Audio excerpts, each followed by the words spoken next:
Today I'm going to talk about something really glamorous that we do on the farm, and that is haul chicken manure. So while we are not chicken farmers, there are a lot of chicken farmers in the area, and chicken manure is wonderful for fields. It has all of the nutrients and components you would want to find in a fertilizer for fields and organic matter. So here we are cleaning up the manure here and loading it in to our dump truck, and we'll spread it on some different fields. And we are hurrying to do this before they put the spring road bans on. So it's a pretty nice day. So today we are hauling some chicken manure, and I'll just take you through that process. So this barn behind us here is a laying hen barn, and they clean these barns out once a year. I think they contain approximately 20 to 30,000 chickens maybe. But they just cleaned out all of this manure, and you can see it's pretty dry, and it's called chicken litter really is what it's referred to. But if you can see, it's pretty hot because it was just cleaned out. It's actually steaming there as he puts the loads into the dump truck. Any poultry manure is highly sought after by farmers because of the nutrients it offers and the ways that it can benefit soil health and replenish that soil.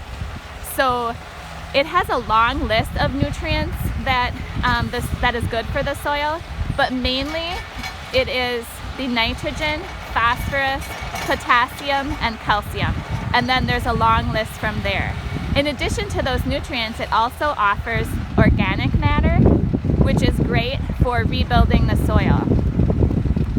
Chicken manure too, it has a longevity, so this will continue to benefit fields and the soil health when it's put on for 3 additional years. So as opposed to your synthetic fertilizers, which we also utilize, you won't get the organic matter and you won't get that longevity of the nutrients continuing to feed the soil.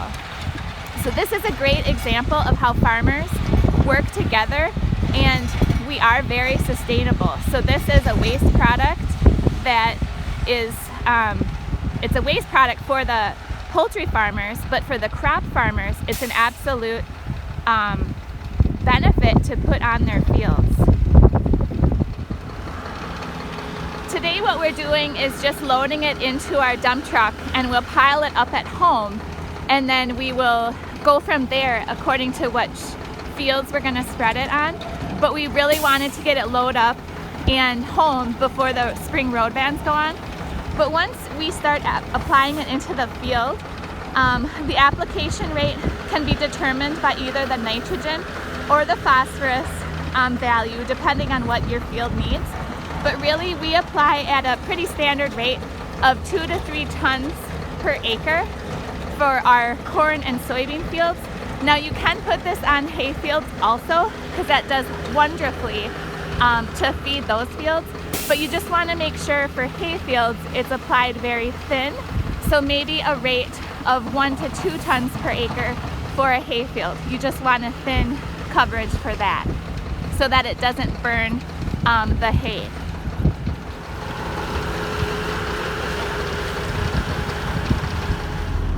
All right, we're all loaded up and we're headed out on our way to our farm. We have one more stop to make before we get home, and that's to put the load on a scale to get an idea of what we're going to end up with. So I'm sitting on the scale right now, and Brian stepped out to see the weight.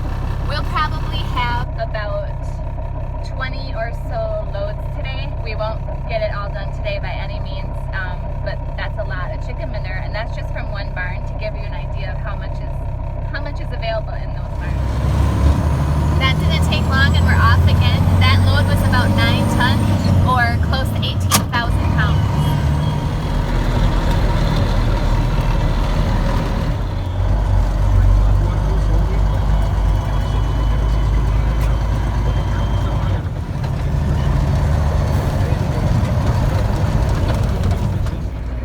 Okay, so now we're back home, and Brian is dumping this load here.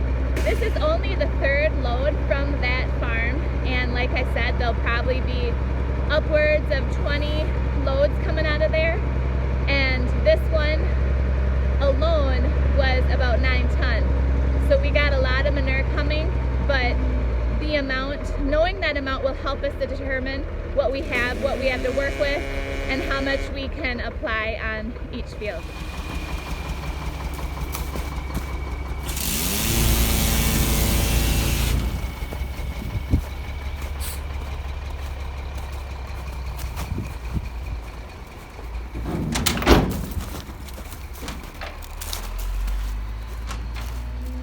And he's off to get another load, and he'll keep going all day as long as we can. We have it stored just in a pile in this field here because the field itself is too soft to spread it. So right now our primary focus is to get it home and pile it up on the field so that we have it here before the road bans go on. And while we're on the topic of manure, I of course end up with a lot of horse manure too, right? So the same thing, I pile it up throughout the year. Typically we spread it twice a year, in the spring before planting and in the fall after harvest. However, last harvest, if you recall, it was quite difficult, and we didn't get done with harvest until mid-December. So we didn't get it spread last year, but that's fine. We just keep the pile going, and we will spread this out before planting. So horse manure is also nutritious, not as nutritious as poultry manure, but what it makes up for in its lack of nutrients is organic matter. So horse manure, because horses are not the most efficient digesters, there is a lot of organic matter left in their manure, and that is wonderful to replenish and build up the soil, especially on some of our fields here in Trempealeau where they are more sandy. So the organic matter can really help build a better soil for us to plant on. And again, it's a very sustainable practice that we have going here. It isn't a waste, it's valuable to us. And while we as farmers love manure, and we love that our horses create a lot of it because it benefits our soil, if you're a smaller private barn, or if you're a boarding facility that doesn't have a ton of acreage, manure buildup can absolutely become a problem. However, it shouldn't be difficult for you to get yourselves matched up with a farmer in the area who would be more than willing to take it off your hands, because it is very nutritious for the soil. It builds that soil health and adds a lot of organic matter, as I was saying earlier. So it is a wonderful asset. I know for some people manure buildup is like the bane of their existence, but for us, we love it. We are farmers, and it's the way that my horses contribute back to the farm.